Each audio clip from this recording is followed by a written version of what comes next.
cutter.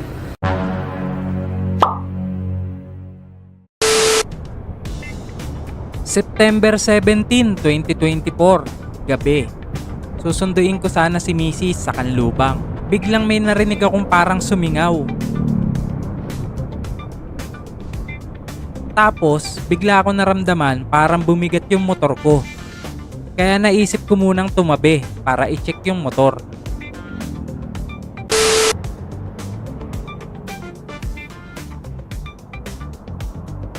Ayan, titingnan ko na yung gulong sa likod.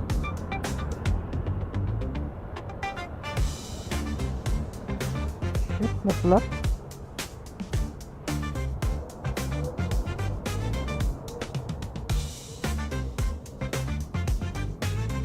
Nung una, hindi ko pa makita yung butas. Naslat. Eto, nag-message na ako kagad kay Mrs. na hindi ko siya masusundo kasi naplat yung gulong. Pagtapos niyan, nag-message din ako sa Team Red. Nagtatanong ako kung safe ba tong i-running flat or itutulak ko na pauwi. Pero advice nila, huwag ko daw galawin, baka lalong masira ang mags ko. Ang sabi, mag-intay ng rescue, darating sila. Dumating agad si Pops Raymart at tinignan namin yung sira ng gulong ko. Wasak na wasak eh. Blade, parang cutter. Maya-maya pang konti, nagdatingan na ang ilang miyembro ng Team Red para rumescue. At dumating na nga sila Pops Arnel, si President Yorsky, si Pops Raymart, si Pops MJ, si Pops Tolitz, si Vice President Bongski at si Pops Rolly. Eto na, sinusubukan ng baklasin ang gulong sa likod. Kamot ulo.